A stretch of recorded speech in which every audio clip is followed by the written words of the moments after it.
Dr. Maya Rodriguez stared at the towering ceiling of the Galactic Science Institute's main auditorium, wondering if the architects had designed it specifically to make humans feel like ants.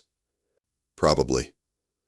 Then, everything about this place screamed you don't belong here in 17 different alien languages, most of which sounded like someone gargling gravel mixed with disappointment. The review board sat before her like a collection of rejected Star Trek villains. There was Professor Click Tar, whose species looked like someone had crossed a praying mantis with a tax auditor. Next to him sat Dean Vortak, resembling a purple jellyfish that had somehow learned to wear academic robes and develop an attitude problem.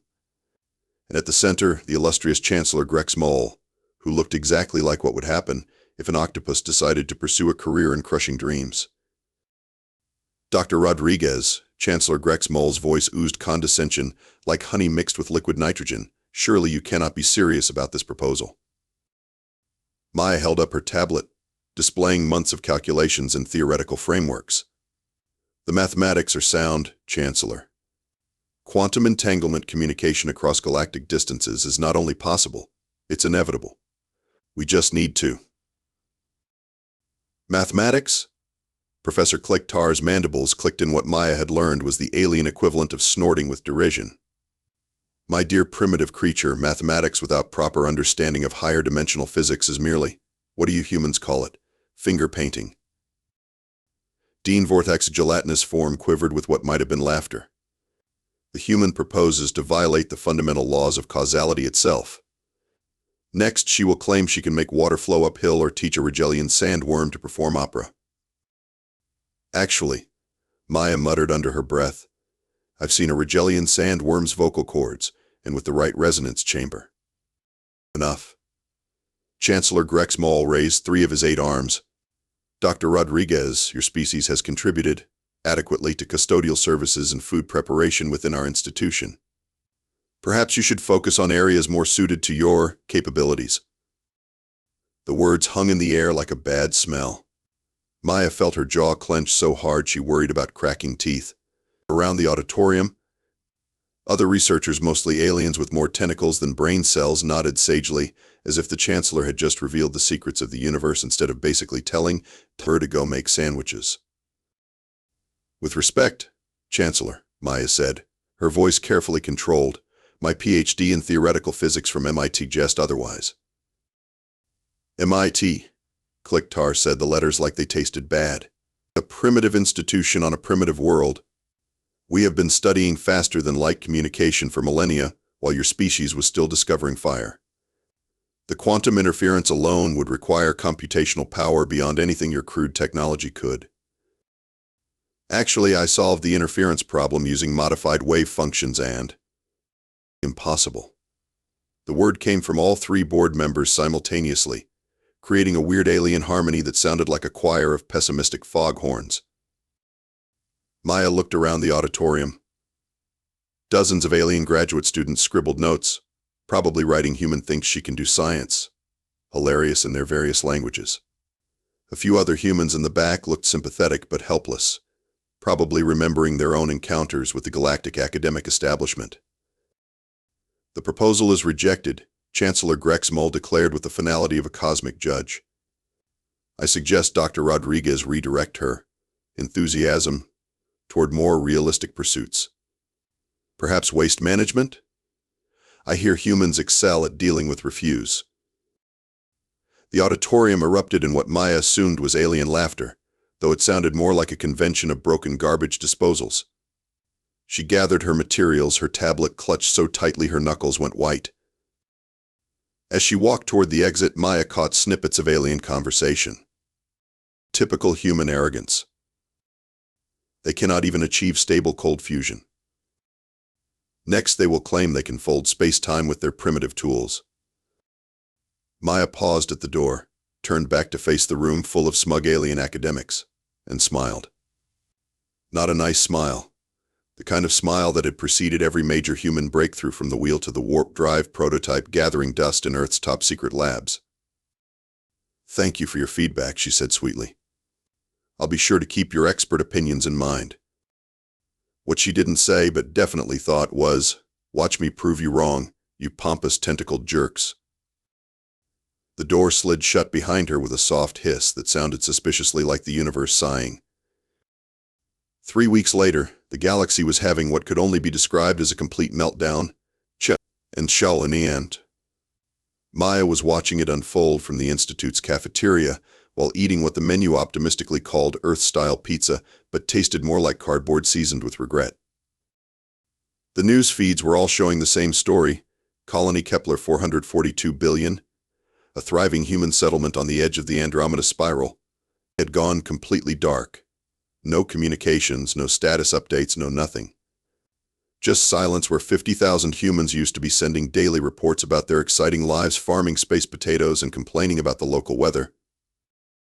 The situation is most dire, Chancellor Grexmall was saying on the main news feed, his tentacles waving dramatically. Our fastest communication drones will require approximately 4 months to reach the colony and return with information. By then. He didn't finish the sentence, but everyone knew what he meant.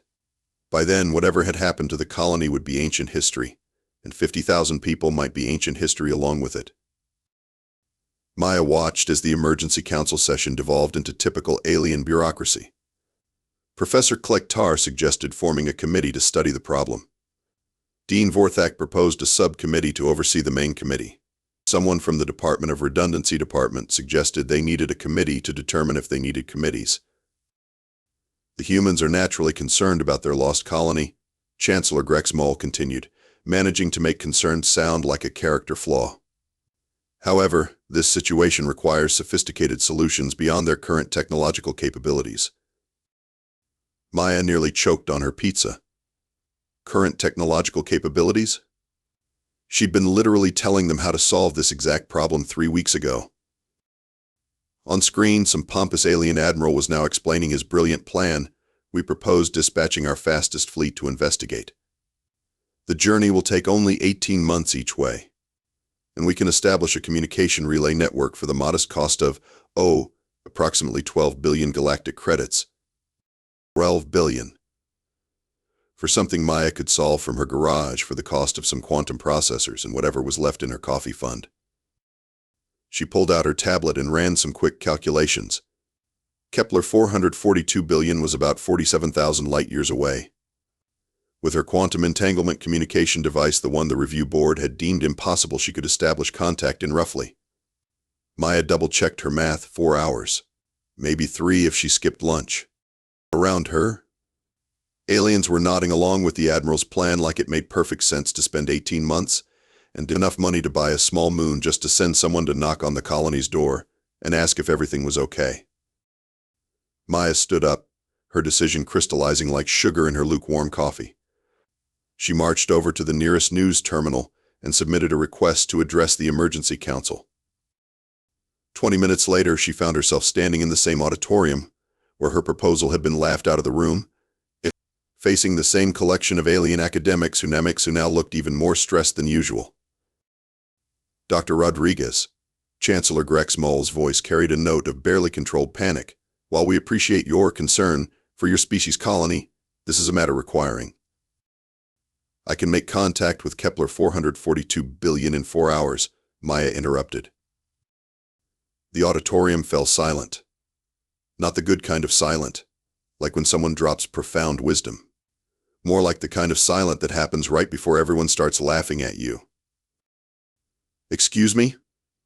Professor Klektar's mandibles were practically vibrating with suppressed amusement. My quantum entanglement communication system. The one you rejected 3 weeks ago? It can establish real-time contact with the colony today. Right now if you want. Dean Vorthak's gelatinous form rippled. Dr. Rodriguez, we have been over this. Such a device violates basic principles of physics, I know. You keep saying that. Maya pulled out her tablet and called up her schematics.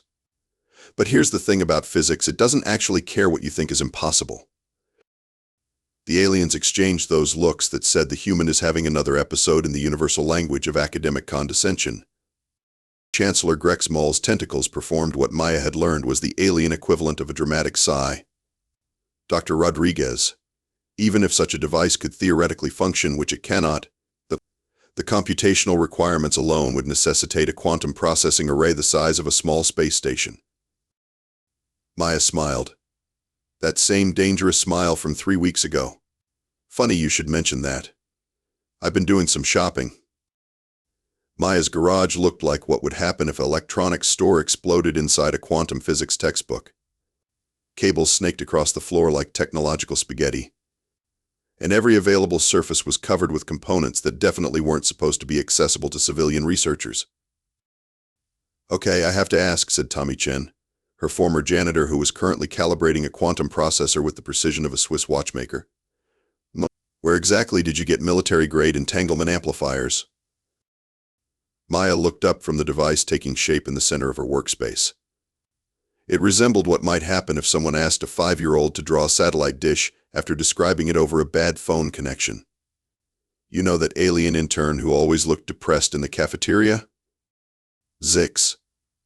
The purple one with the attitude problem? That's the one. Turns out his species doesn't just look like depressed jellyfish, they actually get clinically depressed when they can't pursue their research interests. He's been sitting on breakthrough quantum computing designs for 2 years because his advisor thinks his work is too theoretical. From across the garage, Zix called out in his bubbling voice, I traded the amplifiers for a copy of your propulsion equations and a promise that someone, somewhere, would finally read my dissertation. What's his dissertation about? Asked Linda Park, who was supposed to be running food service but was actually busy jury-rigging a power coupling that would make Starfleet engineers weep with envy. Practical applications of theoretical impossibilities. Maya replied. Basically, how to make things work that aren't supposed to work. So, perfect for this project, Tommy muttered, making a final adjustment to the processor.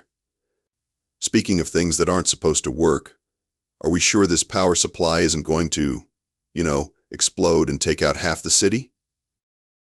Maya glanced at the fusion battery Linda had somehow borrowed from the Institute's experimental energy lab. Undefine explode. Maya. Relax. Linda ran the calculations. We're only drawing about 60% of maximum capacity. 60% of a fusion battery is still enough to power a small city, Tommy pointed out. Or one really ambitious communication device, Maya countered, connecting another cable to what she'd started calling the impossible machine. Besides, if this thing explodes, being vaporized will be the least of our problems. The quantum backlash would probably turn us all into theoretical particle. That's not reassuring. Zix floated over, his tentacles manipulating 3 different calibration tools simultaneously. Actually, based on my calculations, a catastrophic failure would more likely result in temporal displacement. We would not die, we would simply cease to have existed. The garage fell silent, except for the humming of electronics and Linda quietly muttering what sounded like prayers in 3 different languages. You know what? Tommy said finally, let's just focus on not failing catastrophically. Maya stepped back to survey their work. The device looked like someone had crossed a satellite dish with a modern art sculpture designed by someone who'd never seen modern art, but had it described to them by a confused alien. It was beautiful in the way that only something built by humans could be functional, slightly insane, and held together with equal parts genius and stubbornness. Okay, team meeting, Maya announced. Linda, power systems report. All systems green. The fusion battery is stable, the power couplings are rated for twice our maximum draw, and I may have accidentally improved efficiency by 30% while I was at it. Tommy, quantum processing status? The processors are synchronized and running clean. I had to write some new algorithms to handle the entanglement calculations, but they're testing within acceptable parameters. Also, I may have solved 3 different computational problems that the Institute's been working on for years. Zix. Amplifier arrays? The alien's form shimmered with what Maya had learned was excitement. The amplifiers are operating at optimal efficiency. I have also taken the liberty of improving the focusing matrix. The signal clarity should be approximately 400% better than your original specifications. Maya nodded, trying to ignore the small voice in her head that was pointing out they were about to test a device that 3 alien PhDs had declared impossible, but using equipment they'd essentially stolen, in a garage that wasn't exactly up to galactic safety codes. All right, people. And Zix, we're about to either make history or become a very confused footnote in someone else's physics textbook. She picked up her tablet and started the pre-activation sequence.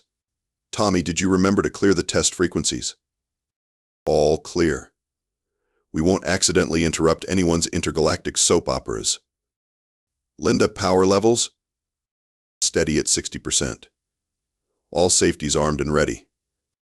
Zix, final equipment check? All systems optimal. Though I should mention, if this works, it will require rewriting approximately 43% of current quantum communication theory. Maya grinned. Good. I was getting tired of current quantum communication theory anyway. She looked around at her unlikely team, a janitor with secret advanced degrees, a food service worker who apparently moonlighted as an engineering genius, and an alien intern whose own species thought he was too weird to take seriously. Anyone want to back out now? Because once we flip this switch, we're either going to be famous or we're going to be a cautionary tale. Nobody moved. All right then.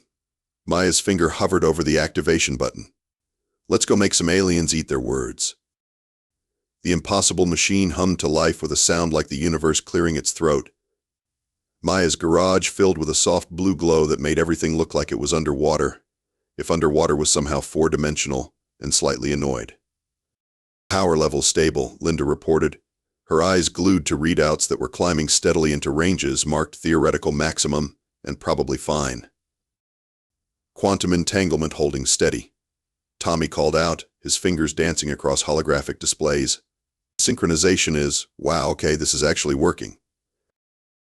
Zix floated nearby, his translucent form rippling with what Maya had learned was either excitement or imminent biological function failure. With his species, it was hard to tell the difference. Signal amplification at optimal levels. Targeting systems are locked onto. He paused, checking his calculations. Oh dear. Oh dear. Oh dear is not something I want to hear during our first test, Maya said, her hands poised over the emergency shutdown controls. The targeting system is functioning perfectly. Perhaps too perfectly. We are currently locked onto the strongest communication signal in the target sector, which is karaoke night at Benny's Bar and Grill, Kepler 442 Billion's Entertainment District. Maya stared at him. We're about to interrupt alien karaoke? Human karaoke, actually. It appears to be 80s night. From the speakers, faint music was starting to bleed through as the connection stabilized. Maya could just make out the opening notes of what sounded suspiciously like Don't Stop Believin'. Well, she said, at least we know the colony isn't dead. Tommy looked up from his readouts. Should we switch frequencies? No, let's roll with it. If this works, we can fine-tune later. Besides, I'm curious to see how Journey sounds with a 47,000 light-year delay. The connection locked in with a crystalline chime that sounded like cosmic wind chimes having an existential breakthrough. Suddenly, Maya's garage was filled with the sight and sound of what was definitely karaoke night at a space bar. The view screen showed a crowded establishment that looked exactly like every dive bar Maya had ever seen, except for the fact that it was apparently located in a pressurized habitat on an alien world. Humans were scattered around tables, drinks in hand, while a slightly drunk-looking guy in a mining outfit was belting out Journey with the kind of passionate inaccuracy that made karaoke legendary.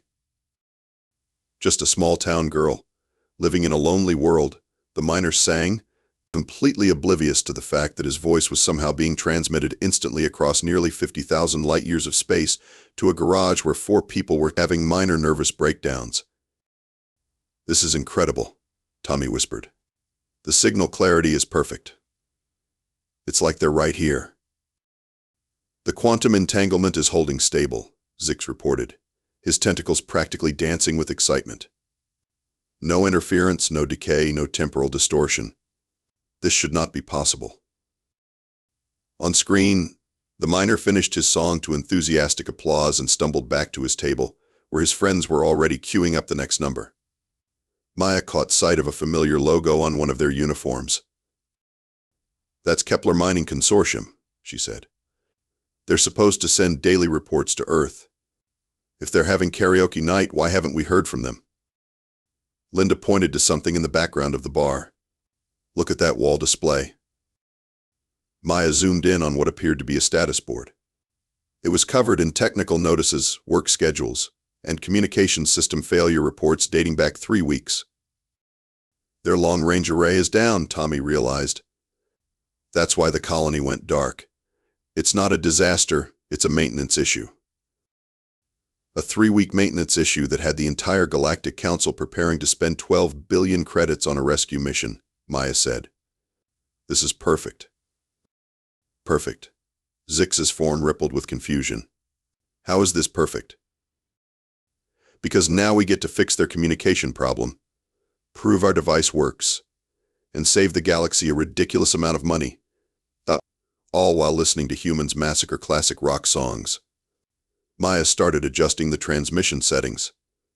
"Tommy, can you isolate their communications officer?" "Already on it. Scanning for official personnel there.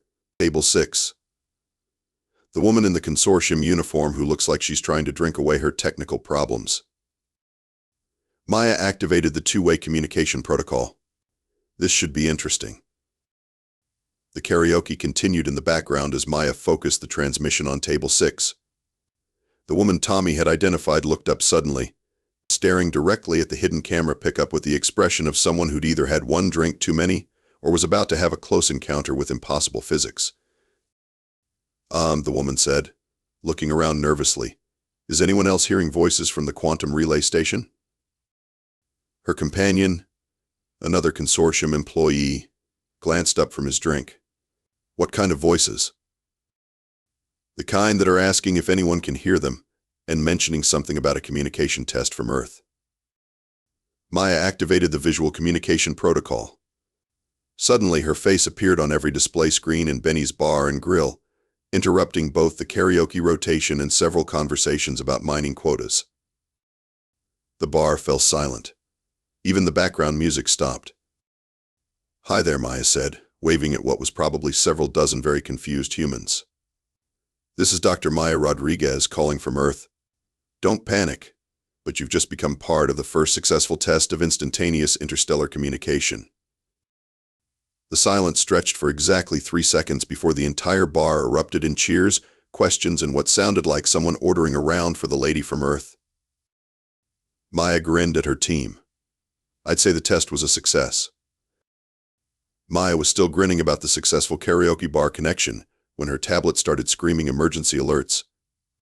Every news feed in the galaxy was lighting up with the same terrifying update. Kepler 442 billion wasn't just having communication problems anymore. Massive asteroid field detected on collision course with colony Kepler 442 billion. The news anchor announced with the kind of clinical detachment that made horrible news sound like a weather report. Impact estimated in 23 hours, 14 minutes. Colonial evacuation protocols have been activated, but with communication still down, coordination efforts remain. Maya didn't hear the rest. She was too busy running calculations on her tablet while Tommy and Linda scrambled to reactivate the impossible machine. "How long for the Galactic Council's emergency response?" she called out, her fingers flying across holographic displays. Zix consulted his own device.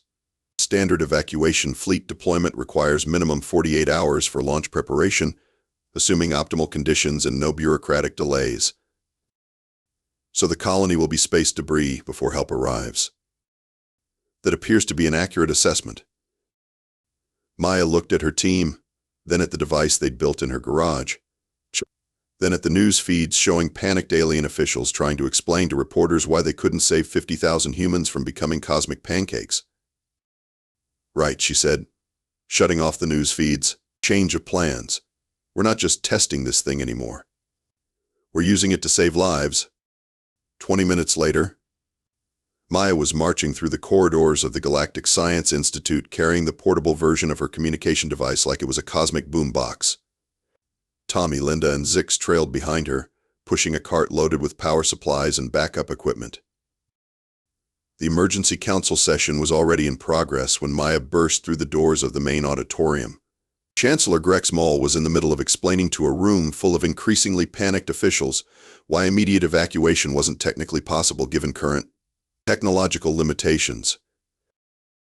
The fastest communication possible requires approximately 4 months for signal transit, he was saying, yet his tentacles waving in what Maya had learned was the alien equivalent of throwing up your hands in defeat. Without communication, coordinated evacuation is impossible. We must assume the colony will be lost. Actually, Maya said, her voice carrying clearly across the auditorium, evacuation coordination is totally possible. You just need better technology. The room fell silent. Every alien eye, tentacle, and sensory organ turned toward Maya and her team, who probably looked like they'd just rolled out of a very productive garage sale. Dr. Rodriguez, Chancellor Grex Moll's voice carried a note of barely controlled panic mixed with exasperation. While we appreciate your concern, this is not the time for theoretical discussions about.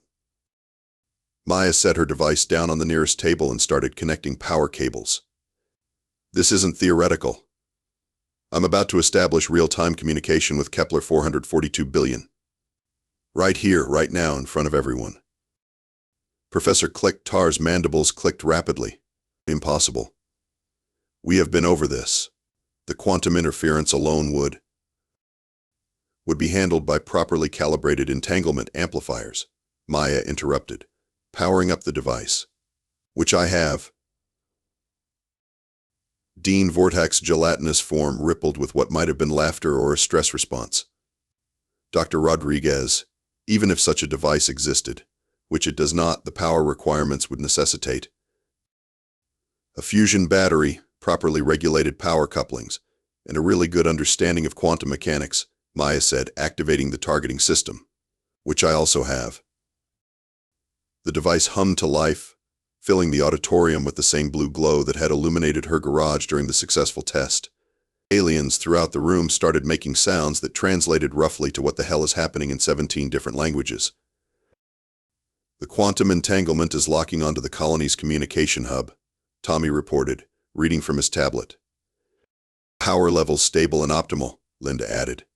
Signal amplification at maximum efficiency, Zix announced, his form practically glowing with excitement. Chancellor Grex Moll rose from his seat, all 8 tentacles gesturing dramatically. Dr. Rodriguez, I demand that you cease this ridiculous charade immediately. You cannot simply. The device chimed with the same crystalline note Maya remembered from the test. Suddenly, the main display screen filled with the image of a harried-looking human in a Kepler Mining Consortium uniform sitting in what was obviously an emergency command center. This is Colony Commander Sarah Martinez, the woman on screen said, looking directly at the stunned assembly of alien officials. We've been trying to reach anyone, for the past 6 hours. We've got a massive asteroid field bearing down on us and need immediate evacuation coordination. The auditorium fell so silent that Maya could hear the hum of the ventilation system and what sounded like Professor Tar's mandibles chattering in shock. Commander Martinez continued, apparently unaware that she was addressing the entire Galactic Emergency Council. Our long-range communications are still down, but somehow we're getting a clear signal from Earth. Dr. Rodriguez, is that really you? Maya stepped forward, unable to keep the grin off her face. Hi, Commander. Yes, it's really me, broadcasting live from the Galactic Science Institute emergency session. And yes, we know about the asteroids. She turned to face the room full of stunned alien officials. Commander Martinez, allow me to introduce you to Chancellor Grex Moll and the Galactic Emergency Council. Chancellor, this is Commander Sarah Martinez of Colony Kepler 442 billion. Speaking to you in real time across 47,000 light-years of space using technology you declared impossible approximately 30 minutes ago. Chancellor Grex Moll's tentacles had gone completely still, which Maya had learned was the alien equivalent of someone's brain shutting down and rebooting. Maya looked around the auditorium, then back at the screen showing the colony commander waiting for instructions. Now then, she said sweetly, shall we discuss evacuation coordination? And then, because she couldn't resist, Maya shrugged off her jacket and handed it to Tommy. Hold this for me. I've got some lives to save. 6 hours later, Maya sat in her garage watching the galaxy's most expensive aliens eat the most expensive humble pie in recorded history. The evacuation of Kepler 442 billion had been flawless. 50,000 people relocated to safety with time to spare, but all coordinated through her supposedly impossible communication device. The news feeds were calling it the miracle of Kepler 442 billion. Maya preferred to think of it as Tuesday.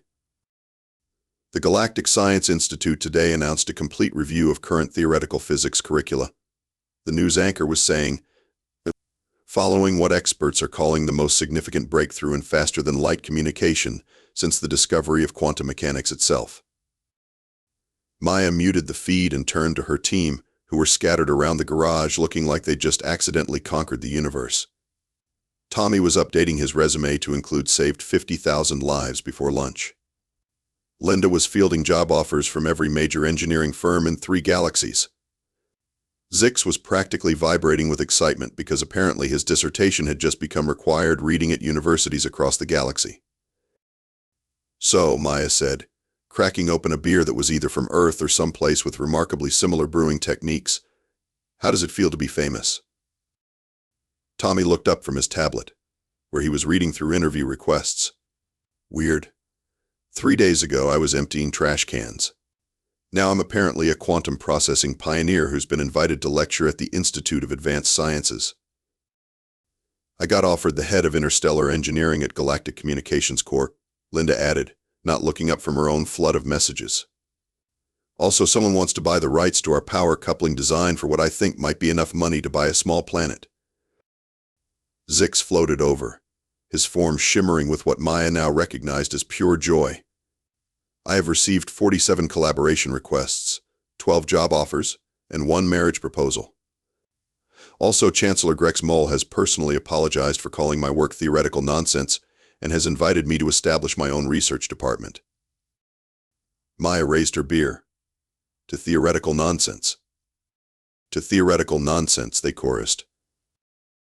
A soft chime from Maya's personal communicator interrupted the celebration. She glanced at the display and nearly choked on her beer. What is it? Tommy asked. Personal message from Chancellor Grex Moll. Maya opened the message and started reading. Her eyebrows climbed steadily higher with each line. He's apologizing. Profusely. In 3 languages. And offering me the newly created position of Director of Impossible Technologies. Are you going to take it? Linda asked. Maya considered this. The position would come with a massive budget, unlimited research freedom, and the kind of resources that could turn her garage experiments into galaxy-changing breakthroughs. She'd also get an office with a view of the Institute's main laboratory complex and probably her own parking space. On the other hand, she'd have to work with aliens who had spent the last several years treating her like a particularly clever lab animal. I'm thinking about it, she said finally. Though I'm definitely negotiating for a better title. Director of Impossible Technologies sounds too modest. What did you have in mind? Zix asked. Maya grinned. Chief Engineer of Things That Aren't Supposed to Work. Has a nice ring to it, don't you think? Her tablet chimed with another message. This one was from Commander Martinez on Kepler 442 billion, thanking her for the rescue and mentioning that the colony's mining operation had just discovered deposits of rare quantum crystals that could revolutionize faster-than-light travel. You know what, Nant? Maya said, forwarding the message to her team. I think I'm going to counteroffer the Chancellor. Director of Impossible Technologies is fine, but I want my own research facility. And I want to staff it with people who understand that impossible just means nobody's figured out how to do it yet. Tommy looked around the garage, at the makeshift equipment and jury-rigged solutions that had just saved 50,000 lives and revolutionized galactic communication. You mean people like us? Exactly like us. Maya raised her beer again, tied to the Impossible Technologies Department. May we continue to make the universe a more interesting place. Outside, the first of several alien delegations was pulling up to Maya's house. Through the window, she could see Chancellor Grex Mole himself stepping out of an official institute transport, looking like he was about to apologize his way through the most uncomfortable conversation of his very long life. Maya glanced at her team, then at the impossible machine still humming quietly in the corner, then at the door where some very important aliens were about to start knocking. "All right, people," she said, setting down her beer and picking up another device she'd been working on in her spare time. "Before we negotiate with the Chancellor, anyone want to see my preliminary designs for instantaneous matter transmission?" The knocking on her door stopped abruptly, as if the aliens outside had suddenly developed the ability to hear through walls and were having collective nervous breakdowns. Maya smiled. It was going to be a very interesting conversation. And somewhere in the back of her mind, she was already planning her next impossible project.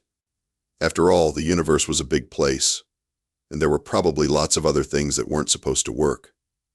Trying to prove them wrong, too.